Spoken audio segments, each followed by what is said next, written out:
La longue attente se poursuit à Pékin. L'armée n'est toujours pas intervenue malgré les rumeurs faisant état d'un ultimatum du gouvernement aux étudiants.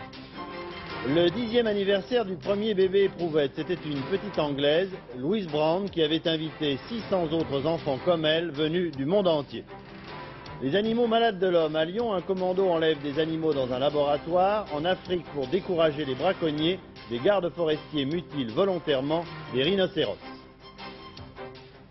Madame, Monsieur, bonsoir. C'est toujours la longue attente en Chine. Les étudiants, rejoints par d'autres manifestants, continuent d'empêcher l'armée d'intervenir. Des militaires qui, visiblement, des officiers aux deuxième classe, ne font pas preuve d'une farouche volonté d'en découdre, ou peut-être les consignes sont-elles toujours de temporiser.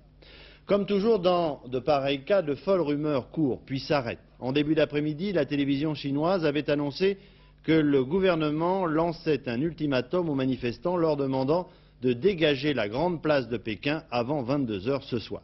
Et puis, quelques instants plus tard, démenti. Conclusion, pour ce soir encore, le gouvernement divisé se montre indécis et les étudiants continuent de défier le pouvoir. Patricia Coste. Les trains bloqués dans la gare principale de Pékin par 1800 soldats munis d'armes automatiques, effectivement, mais assis sur les voies à discuter avec la population ou à lire le journal. La drôle de révolution continue dans une confusion de plus en plus grande. Les hélicoptères sur la place Tiananmen survolent ce qui est devenu un immense camp retranché abritant un camping géant où les détritus voisinent avec les nattes sur lesquelles les étudiants passent leur nuit. Une chienlit pour les uns, une formidable réussite des kids, des gosses pour les autres, qui continuent à s'organiser, à diffuser leurs mots d'ordre et qui rallient à eux de plus en plus de personnalités. Ainsi, la veuve de Xu Enlai aurait fait savoir que si l'armée tirait sur les étudiants, elle quitterait le Parti communiste.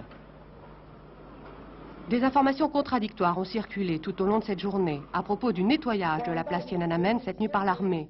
Il semble en fait que se déroule une formidable lutte de pouvoir au gouvernement entre les partisans de Li Peng, le Premier ministre, l'homme de la loi martiale, et les hommes de Zhao Ziyang, le réformiste qui était venu dialoguer avec les étudiants.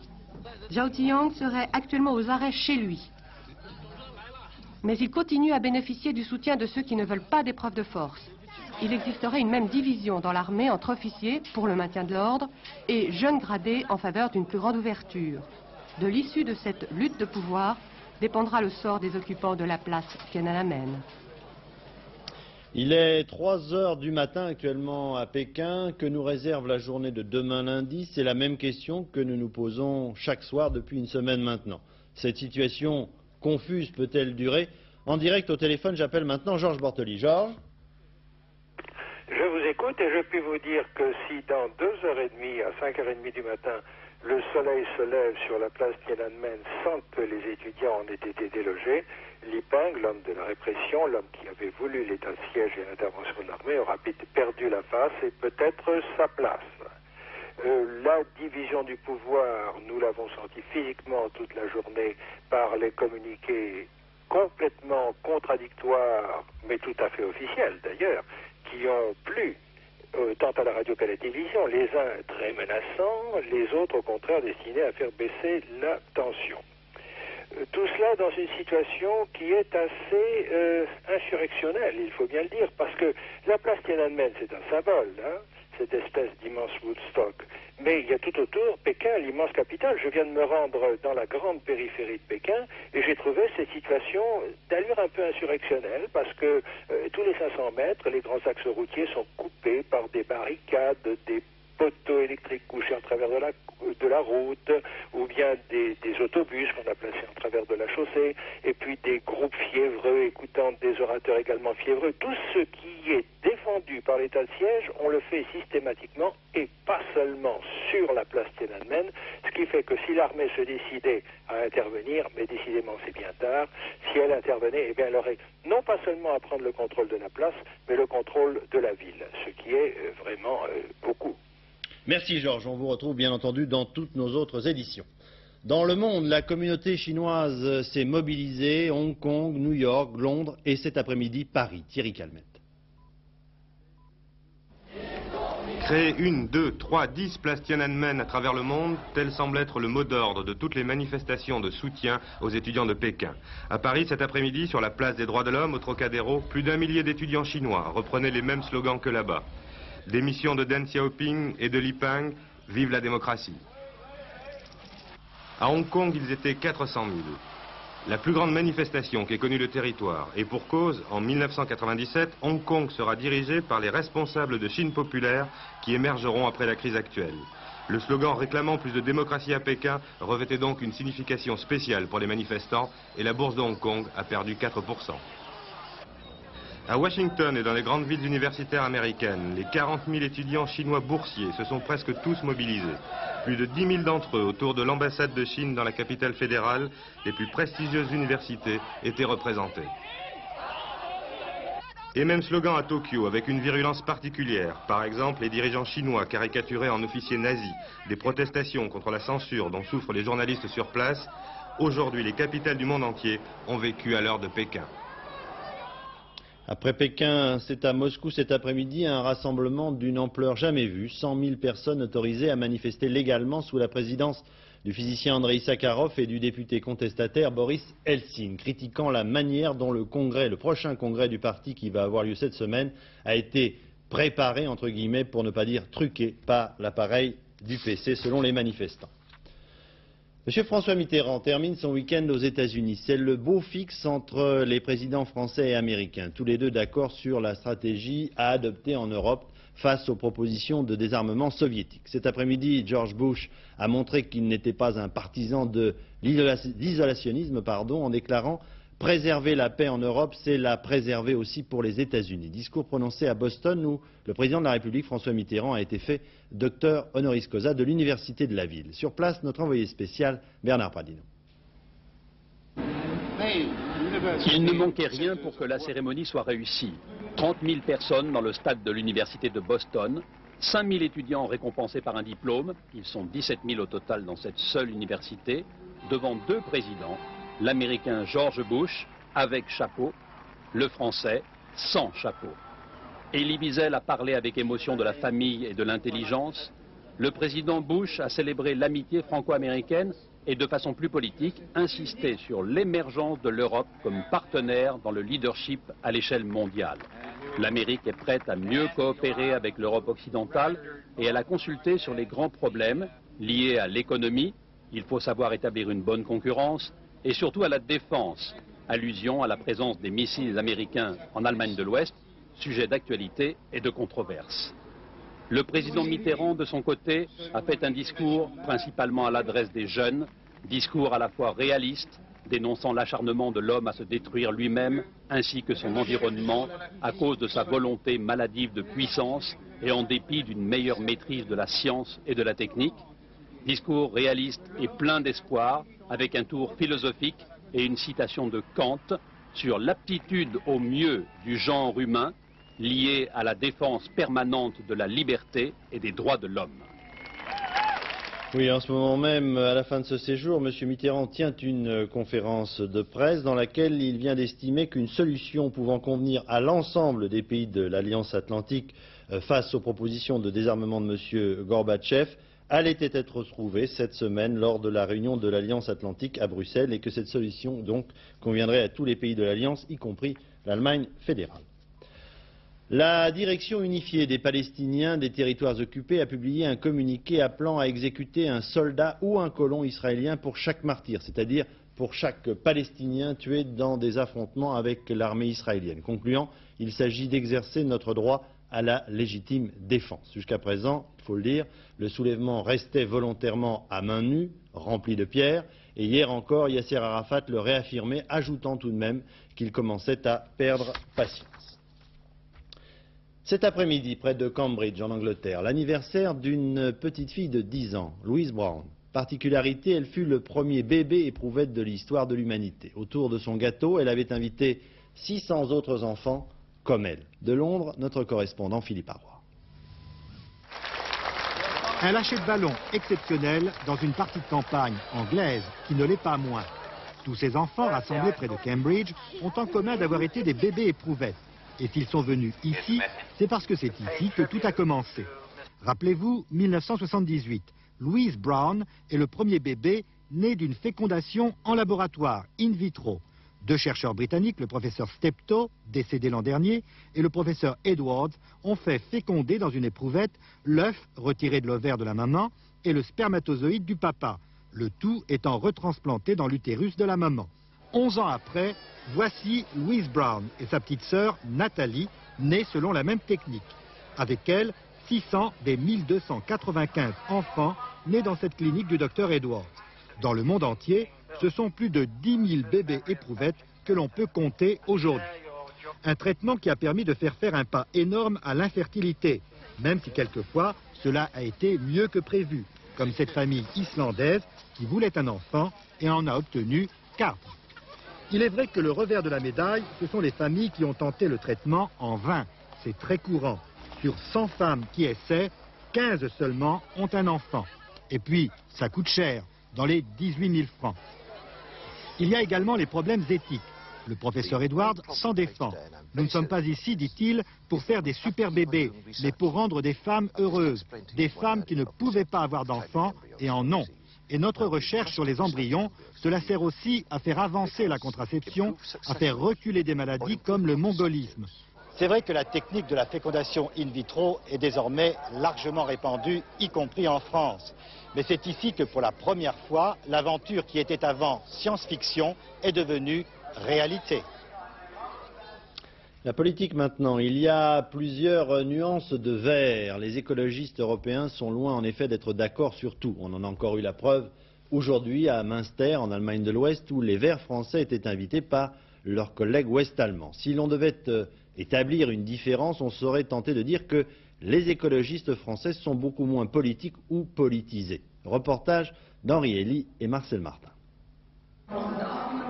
Derrière les sourires de Cohn-Bendit et d'Antoine Wechter, c'est l'Europe écologiste qui se construit peu à peu des deux côtés du Rhin. Mais parfois les Verts ont le sourire jaune, à l'image de la tête de liste qui cherche sa voie, européenne bien sûr.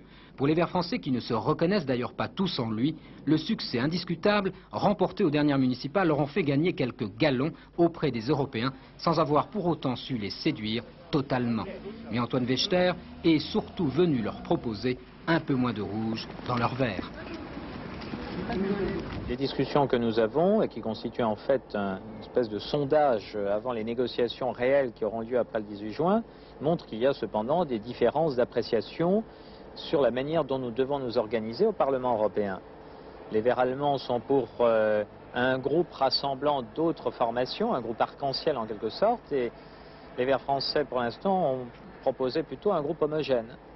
Outre-Rhin, les Grünen, le parti des Verts allemands fondé dès 1980, fort de leurs 7 sièges gagnés à Strasbourg en 84, poursuivent leurs querelles intestines, s'allier ou non avec les socialistes, là est tout leur problème. Pendant ce temps, les Français verdissent un peu plus chaque jour et maintiennent envers et contre tous la ligne qui a tant fait leur succès, ni droite ni gauche. Le mouvement écologiste français et le mouvement écologiste allemand ont des idées fondamentales communes. Maintenant, sur le développement de la stratégie politique, on discute comme on discute à l'intérieur des partis politiques. Et je crois que le problème donc n'est pas de savoir si le mouvement écologiste français est à 100% d'accord avec le mouvement écologiste allemand, mais qu'une force politique identique se développe à un niveau européen. L'internationale verte, cette vieillerie, comme l'appelle Cohn-Bendit, n'est sans doute pas prête de se constituer, au grand malheur des uns. Tout au moins pas avant le 18 juin prochain. Français et Allemands ont donc encore bien le temps de s'entrechoquer avant ces européennes pour lesquelles l'enjeu est de taille. Présider le groupe à l'Assemblée de Strasbourg ou de Bruxelles ne serait pas pour déplaire aux uns comme aux autres. Dans moins d'un mois, donc, les élections européennes, les chefs des files des différents partis commencent à faire campagne. Et d'abord, donc, les communistes, très inquiets des conséquences du grand marché unique de 1992. Philippe Herzog est la tête de liste du PC, mais Georges Marchais est très présent. Reportage de Bruno Roger-Petit et Philippe Menu. Philippe Herzog est un candidat qui sait écouter. Tête de liste du PC aux élections européennes, il lui arrive de céder sa tribune à Georges Marchais. Et de là, le numéro 1 du Parti communiste peut évoquer pour son candidat et un auditoire attentif ce que sera selon lui l'Europe du marché unique de 93 livrée à la loi de la jungle. Maintenant, avec le marché unique de 1993, on veut franchir une étape supplémentaire. Faire encore davantage pression sur vos salaires, démanteler la sécurité sociale, les allocations familiales, le système des retraites, porter de nouveaux coups à vos droits et vos acquis sociaux, à notre industrie, à notre agriculture, à nos services publics. Philippe Herzog sait écouter, mais il sait aussi approuver. Sa campagne européenne entre dans la dernière ligne droite et Georges Marchais, à ses côtés, ne l'abandonnera pas. C'est lui qui dirige la liste. Et moi, je mobilise les troupes. Nombreuses? Non, très nombreuses. Ouais. Les communistes annoncent une campagne éclair, ils ont retrouvé leur appétit de vaincre. En ce moment d'ailleurs, le ton est plutôt à l'optimisme. Les militants espèrent tous que le lendemain de l'élection européenne sera l'un de ces lendemains qui chantent. Élection européenne toujours, Madame Simone Veil présentait officiellement cet après-midi sa liste complète avec une surprise, la présence du cinéaste Claude Lelouch. Véronique Saint-Olive, Jean-François Becquet. Rencontre d'une femme politique et d'un metteur en scène gâté. Simone Veil a entraîné Claude Lelouch sur sa liste, numéro 13, son chiffre fétiche. La politique, c'est aussi l'aventure. C'est pour l'Europe et puis parce que je pense que Simone Veil est quelqu'un qui peut parler à tout le monde. Et donc je crois qu'en ce moment, il faut que les gens se mettent à parler entre eux. Et donc je crois qu'elle est la personne idéale aujourd'hui pour réunir plein de gens, à la fois sur le plan européen, mais aussi sur le plan français. Simone Veil a choisi un dimanche à la campagne pour présenter ses 80 colistiers. On pouvait aussi amener ses enfants. Au menu du déjeuner champêtre, l'ouverture. 7 centristes seulement parmi les 15 premiers. Et un RPR bien placé, le politologue Jean-Louis Bourlange, auteur de La droite année zéro. On se régale aussi de professionnalisme. Tous les élus siégeront à Strasbourg. La liste Veil joue à fond l'idée d'une nouvelle morale politique. Peut-être si les Françaises et les Français aujourd'hui prennent certaines distances avec la vie politique. C'est parce qu'elle est figée, c'est parce qu'elle est archaïque, c'est parce qu'elle ne répond pas aux besoins des Françaises et des Français, mais c'est aussi parce qu'ils ont le sentiment qu'elle n'est pas toujours morale, qu'elle est politicienne, qu'elle n'est pas toujours honnête, que l'on se met avec d'autres gens qui n'ont pas les mêmes idées que vous, mais que ça ne fait rien, on s'arrange pour un moment. Nous voulons qu'il y ait une morale en politique. Prix de participation pour tous les candidats appelés à la tribune. 10 à 15 parmi eux peuvent espérer être reçus le 18 juin à Strasbourg. Et vive à la vie. Midi-Pyrénées. Préoccupation quotidienne qui, elle, n'est pas archaïque, mais ô combien présente, les loyers en France. Demain, les députés vont examiner une proposition des socialistes qui doit modifier la loi Maignery. La volonté reste toujours la même, tenter de moduler les hausses sans pour autant décourager les investisseurs immobiliers. Jusqu'à présent, on n'a jamais vraiment trouvé la solution. Car lorsqu'on fait plaisir aux uns, eh bien, on fait peur aux autres. Enquête de Jean Pézieux et Bernie Mériot. En tête de la nouvelle loi, c'est tout un symbole, est affirmé le droit au logement, comme dans la loi Quillot. Premier exemple de ce droit, en fin de bail, la règle sera le renouvellement du bail, avec comme seule hausse celle de l'indice de la construction. La nouvelle loi n'admet une hausse supplémentaire que si le loyer est sous-évalué. Pour le prouver, le propriétaire devra fournir des références de logements comparables. Ce sont les observatoires de loyer créés dans chaque département qui donneront les normes de comparaison. Le seul cas où le propriétaire pourra fixer librement le loyer, c'est celui des logements neufs.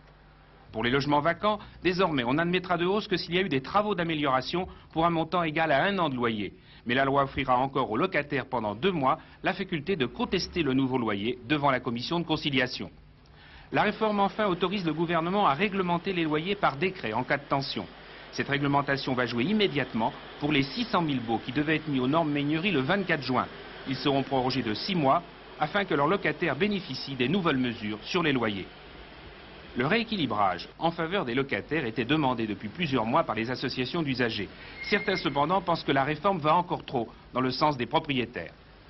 Il n'y a plus de loyer sous-évalué dans la mesure où ça fait 5 ans et demi que les logements vacants, ils sont libérés. Ils ont été libérés par des décrets du temps de M. Kies, de M. Auroux, et ils sont libérés et par la loi Méhaignerie.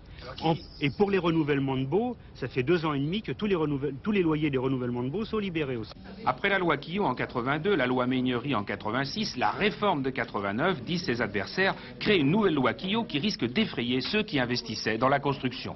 Des logements de nouveau étaient construits et les programmes lancés permettaient sans doute d'assurer des loyers qui auraient été convenables. D'ailleurs, d'ores et déjà, on constate que l'on est arrivé à une espèce de plafond. C'est au moment où cette loi devient totalement inutile qu'on crée une nouvelle loi.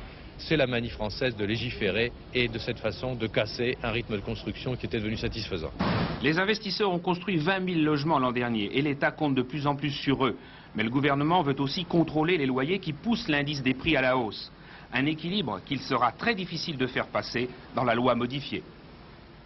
Social, le congrès de la CGT avec cet après-midi le discours traditionnel du secrétaire général Henri Krasuki qui gardera ses fonctions, c'est déjà certain, secondé par Louis Vianney. Ce sera le 3e mandat consécutif pour Henri Krasuki. Pas de suspense de ce côté-là donc. L'intérêt principal se reporte sur l'analyse de la chute d'audience de la CGT. En 1977, le syndicat, qui reste tout de même le plus important en nombre en France, comptait près de 2 millions d'adhérents. Il n'était plus qu'1 million en 1987. Reportage de Véronique Auger et Frédéric Bazille. Il fallait marquer la bonne entente entre Henri Krasuki, le numéro 1 tendance réformiste, et Louis Vianney, le numéro 1 bis, tendance communiste orthodoxe. Ce fut chose faite dès la première minute. Au fond de la salle, Georges Marchais, l'air anxieux. Et pourtant, Henri Krasuki a pris un profil bas pour ouvrir ce qui devait être le congrès d'une certaine remise en cause de la CGT. En réalité, sur 3 heures de discours, près de la moitié a été consacrée à l'international. 20 secondes sur la Chine, sans parler des événements, 30 minutes sur la perestroïka et surtout 3/4 d'heure sur l'Europe. Ce qu'ils veulent créer, en vérité, c'est une zone de 12 pays délimitant un véritable terrain de chasse pour grands fauves. Dans cette jungle où régnera la loi du plus fort, le gibier, ce sera avant tout les salariés. Sans le nommer, Henri Krasuki a clairement vanté le programme européen du Parti communiste. La méthode Rocard, en revanche, s'est fait descendre en flammes. Ce que certains appellent la méthode Rocard, et qui n'est en fait que la remise au goût du jour de vieilles méthodes patronales rétrogrades, c'est-à-dire miser sur l'usure, l'épuisement d'un conflit en prodiguant de bonnes paroles enrobées d'un vernis moderniste, ce qui est une hypocrisie peu reluisante, ne passe pas. Henri Krasuki est devenu moins précis lorsqu'il a abordé les problèmes de la CGT. Difficile de comprendre ses propositions sans risquer la surchauffe ou le sommeil. Il reconnaît la chute des adhérents, il constate que certaines grèves partent toutes seules. Sa solution, viser l'autogestion des mouvements avec une CGT moteur. Il a lui-même traduit l'expression par être comme un poisson dans l'eau dans les luttes. Un militaire français et 12 autres blessés au cours d'un exercice sur le Rhin en Allemagne fédérale. Terrible concours de circonstances d'après les premiers éléments de l'enquête. Sous l'emplacement du feu du bivouac était enterré un obus de mortier datant de la Deuxième Guerre mondiale et qui n'avait pas explosé. Vol d'une centaine d'animaux dans un laboratoire de Lyon. Le vol a été revendiqué par un groupe dénommé Arche de Noé et qui est contre l'expérimentation animale pour les besoins de la médecine ou de la science. Le commando a filmé lui-même son action. Voici le document. Agnès Poirier. Ce petit singe, comme une centaine d'autres animaux, était utilisé pour des expériences dans les laboratoires de l'INSERM. Arche de Noé, c'est le nom de cette opération commando. Une trentaine de personnes masquées se sont introduites cette nuit dans ces unités de recherche et ont emporté tous les animaux. Des chiens sur lesquels on pratique des transplantations d'organes pour la recherche sur les maladies cardiovasculaires, des chats dont on étudie le cerveau pour des travaux sur le comportement. But de l'opération, protester contre les expérimentations animales. Nous sommes tous des personnes semblables à eux. Nous avons dans la société des responsabilités professionnelles, une famille, des enfants. Mais à partir du moment où nous avons appris cette horreur, où nous l'avons vue, il nous est impossible de la cautionner. C'est une question de moralité, de sensibilité, d'intelligence humaine. Acte de désespoir et de révolte pour le commando qui rappelle que 8 millions d'animaux sont sacrifiés chaque année, en grande partie selon eux inutilement. Acte de terrorisme contre la recherche médicale, réplique-t-on à l'INSERM. Le directeur a précisé qu'un des singes volés avait le sida, mais qu'il ne pouvait en aucune façon le transmettre à l'homme. Affaire à suivre, bien entendu.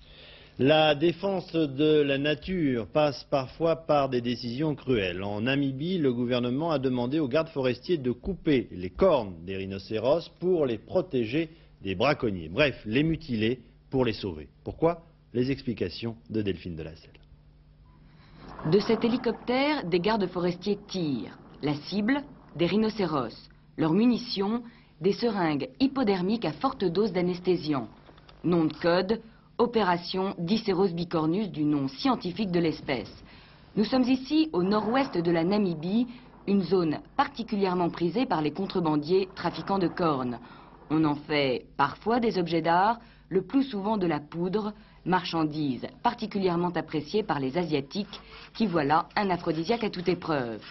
Pour enrayer le massacre, le gouvernement a décidé de devancer les braconniers. Une fois la bête endormie, on lui scie les cornes, faites de poils comprimés. Une opération sans souffrance ni lésion des tissus, affirment les gardes forestiers. Mais par la suite, que se passe-t-il? Sans défense, l'animal pourra-t-il se faire respecter? S'accoupler normalement? Autant de questions pour l'instant sans réponse. Seulement voilà, il fallait agir vite. En moins de 10 ans, 16 000 rhinocéros sont morts. Il n'en reste que 4 000 dans toute l'Afrique. Retour en France avec une rubrique intitulée Les enfants, avec d'abord une initiative prise par plusieurs communes de la région de Bordeaux qui ont mis sur pied une école destinée aux enfants du voyage, fils ou filles de nomades, gitans, de tous ceux en fait qui parcourent la France. Le problème qui leur est posé aujourd'hui, c'est qu'ils sont débordés par le succès de leur initiative. Des élèves se font inscrire qui viennent d'un peu partout. Enquête de Valérie Fourniou et Jean-Louis Normandin. Dans la seule école conçue en milieu rural pour les Tchavé, enfants de manouche et du voyage, l'effectif varie au gré des saisons de 40 à 80 enfants. Et quand la maîtresse fait l'appel... Moïse, il est parti? Sûr? Ils ont pris la caravane? Ils ont pris la caravane? Fréquentation irrégulière, scolarisation chaotique, cette école est adaptée à leur mode de vie. Et depuis sa création, il y a 4 ans, ils viennent de toute la France, de plus en plus nombreux, trop au goût des élus. C'est le syndicat intercommunal qui est propriétaire. Et donc c'est le syndicat qui ne pouvait pas subvenir aux frais de fonctionnement de l'école, ou qui considérait comme étant injuste le fait qu'il prenait en compte ou qu'il devait prendre en charge les frais de fonctionnement de l'école recevant des enfants de partout. Une notoriété et un succès dont les élus des 9 communes concernées se seraient bien passés. Depuis 2 ans, ils refusent de payer, en signe de protestation, les frais de fonctionnement de l'école et demandent une aide annuelle de 60 000 francs auprès du conseil régional et du département. Depuis, l'école est aujourd'hui menacée d'être fermée. Ouais, ils feront comme avant, comme dans le temps de notre temps à nous. Ils se cacheront derrière les buissons, ils feront l'école buissonnière. Et puis moi, je sais ni lire ni écrire. La moitié de mes enfants, c'est pareil. Les aînés, ils savent ni écrire ni lire. On ne dirait pas, mais j'ai pas 11 ans à l'école. Mais je sais ni écrire et ni lire. Pourtant, j'en ai fait de l'école, j'ai été à Marseille, j'ai été partout. Au lieu de nous mettre avec les gosses pour nous apprendre, non. Toujours dans le front, toujours comme une boîte à lettres. Comme une boîte à lettres, ce sont les mots de Bernadette pour qualifier ses 11 ans d'école. Elle pensait que son histoire ne se répéterait pas pour ses enfants. Les enfants encore, dans le cadre du Salon du Livre qui se tient en ce moment à Paris, une enquête sur les différentes manières d'amener garçons et filles à la lecture, car ils ne sont pas forcément naturellement enclins à ouvrir un livre. Enquête de Chantal Quimerlin et Pierre-Laurent Constant. Enfants au salon, enfants lecteurs, enfants dévoreurs de tout. Albums, BD, romans, documentaires. Si j'ai pas le temps, je prends une bande dessinée. Et si j'ai beaucoup de temps, je prends un livre de poche.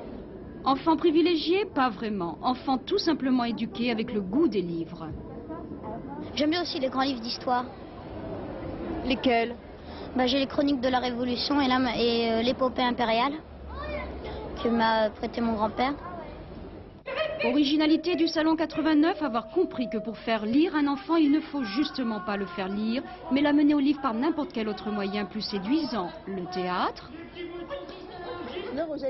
le conte qui raconte une histoire, cassette qu'on écoute en lisant.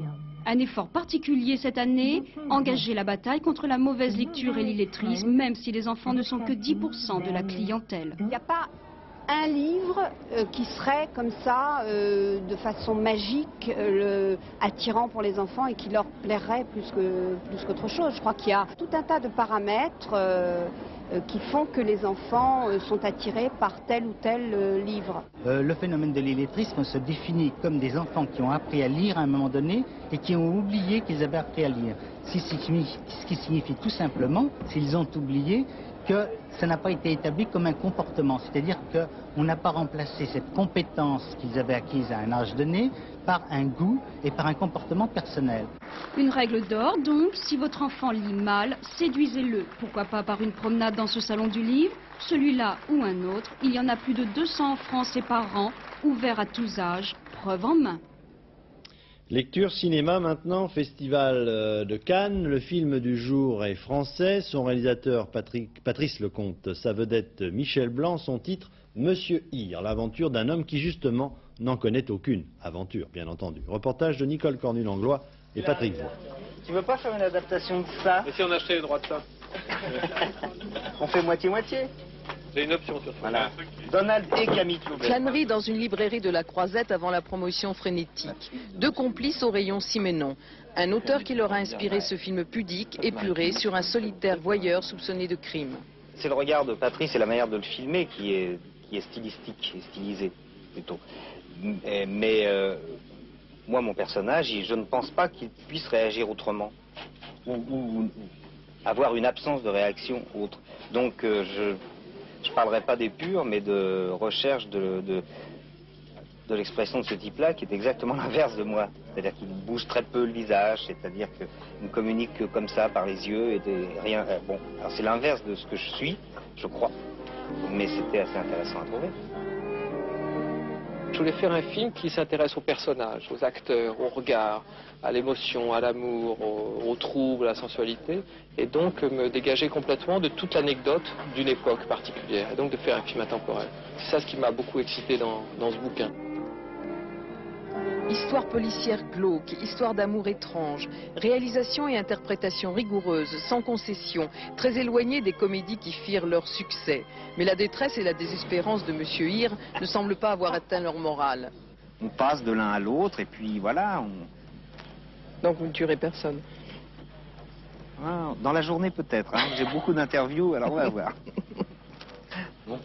Pas d'état d'âme pour leur projection ce soir. Ils ont la tranquille certitude d'avoir réussi le pari difficile de recréer la véritable atmosphère de Siménon. Il a des Spartiates. Voilà, au terme de ce journal, une dépêche encore tout de même inquiétante. Un appel de détresse a été lancé dans la course transatlantique à la voile de la part des deux trimarans, celui d'Éric Tabarly et de Jean Morel. Jean Morel qui avait gagné la première étape, la première partie de la course. Donc double appel de détresse de Tabarly et Jean Morel. On ignore pour l'instant les raisons de ce double appel de détresse. Le tiercé tout de même, avant de nous quitter, pour gagner cet après-midi, il fallait jouer, vous allez voir s'inscrire sur votre écran les résultats, le 7, le 9 et le 12. Et pour ce qui concerne le quartet, eh bien ajoutez l'As, le numéro 1, vous gagnez un peu plus de 25 000 francs. Voilà, tout de suite après les prévisions météo, Sophie Davant, aux alentours de 23h10, Philippe Gassot pour les toutes dernières informations, et puis demain soir, ici même, Philippe Gassot. Quant à moi, je vous retrouve d'abord mardi soir pour Star à la barre, et puis bien sûr, samedi prochain. Je vous souhaite une excellente semaine. Bonsoir, à samedi.